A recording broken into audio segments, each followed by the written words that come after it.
what's the utility for physicians to get involved? I mean, because I think it's easy to say, these guys are all, the AMA, they're just in bed with the government, or they just want to do whatever, they're all for universal health care, whatever it might be that you don't support. What would you argue for someone who doesn't agree with a lot of those things that maybe the sort of the popular sort of opinions within these organizations? What's argument you make for being involved in this sort of thing? Because I know you've been involved in Michigan State Medical Society for quite some time. I think it's worth getting involved. I think you have to figure out where you can have the most impact, right? Mm-hmm. So for me to get involved in the AAP, it seems kind of pointless, right? Yeah. I'm not going to be able to change that.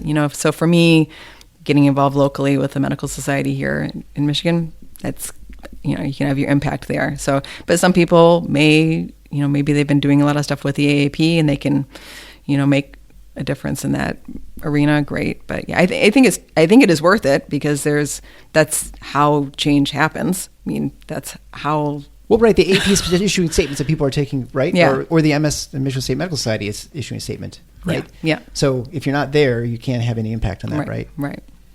And I would say a different thing from the AAP, from the specialty societies. Let's just stop picking the AAP because that's not fair. It's nothing special about the AAP. It's a specialty society. But when you look at medical societies, but the broader medical societies where you basically represent doctors, American Medical Association should obviously be the natural national sort of society for this. There are other ones, the APS, they're much, much smaller.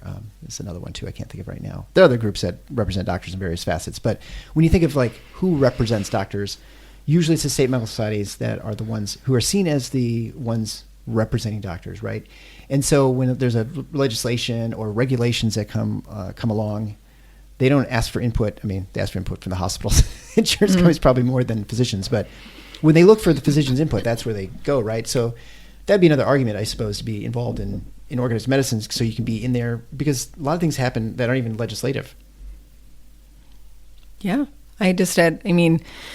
Even this was just, you've talked about MOC a whole lot, but it's kind of been heating up in Michigan again, too. I was contacted by a few doctors in Michigan where Blue Cross Blue Shield is behaving poorly again, which is hilarious because they've been behaving for 2 years now and suddenly they're not behaving again, which tells me that the pandemic has got to be winding down if they're starting to harass doctors again, right? And so to be clear, I guess to give background, so when you say MOC, you're referring to maintenance certification, which is you're certified and board certified, then you have to maintain it by doing certain things. Yes, and we in Michigan, there was legislation passed that prevented the insurance companies from discriminating against doctors for not purchasing this MOC product. So they were supposed to stop harassing doctors, and so they did for a while, but now they're back to harassing doctors. And the only place that you're going to be able to get that help to kind of get them to back down is from your medical society. Right. They're the only ones. You alone can't go and talk to Blue Cross Blue Shield. They're not going to listen to you. So having them there, and you can call them up and they can give you the advice, and they meet regularly with these insurers, and they can help you out. So there's huge benefit.